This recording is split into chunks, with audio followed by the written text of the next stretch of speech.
You toss your clothes into a washing machine, press a start button, walk away, and come back an hour later to fresh, warm, sweet-smelling garments.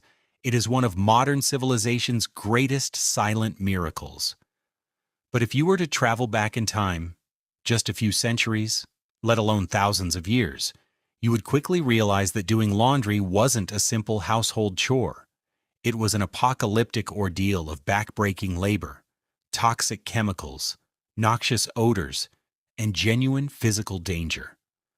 Let's take a journey back to the ancient world to see how our ancestors actually cleaned their clothes, starting with one of the most famous and utterly bizarre operations in history, ancient Rome. In Rome, keeping your clothes clean, especially the blindingly white woolen togas worn by the upper classes, was serious business. But they didn't have laundry detergent or bleach. Instead, they relied on a resource that was abundant, free, and deeply unpleasant: human urine. Yes, you heard that right.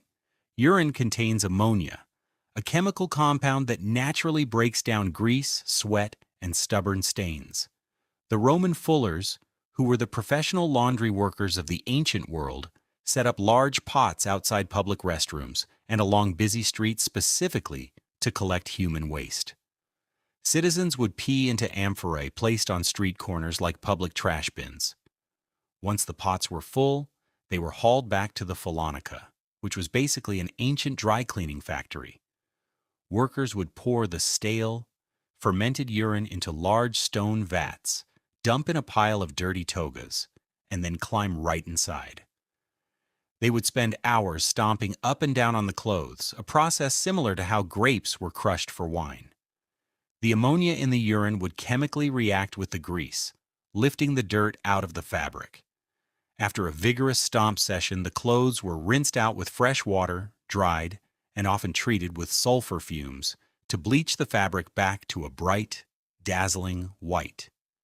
It was fiercely effective, but it meant that wearing a freshly laundered Roman toga came with a very distinct aromatic history. Meanwhile, if you lived in a rural village outside of the major Mediterranean cities,